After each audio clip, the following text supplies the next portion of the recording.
તો આગળ સમાચારમાં વાત કરીએ તો સમાચાર અમદાવાદથી સામે આવી રહ્યા છે। અમદાવાદમાં ઈડી દ્વારા મોટી કાર્યવાહી કરવામાં આવી છે। ક્રેડિટ પુલ્સ કૌભાંડ અંગે ઈડી દ્વારા મોટી કાર્યવાહી કરાઈ છે। ઈડીએ ધવલ સોલા પરિવારની સંપત્તિ ટાંચમાં લીધી।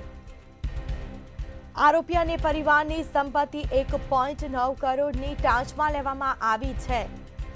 ક્રેડિટ પુલ્સ દ્વારા લોકોને ઊંચા વળતરની લાલચ આપતો હતો, જેમાં જામનગર, અમદાવાદ અને ચેન્નઈમાં તેની ઓફિસો ખોલી હતી।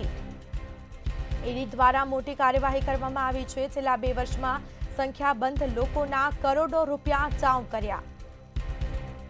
કૌભાંડ બાદ સંચાલકો પેઢીને તાળા મારીને રફુચક્કર થયા હતા। પીએમએલએ અંતર્ગત ઈડીની અમદાવાદની કંપની સામે મોટી કાર્યવાહી કરવામાં આવી છે।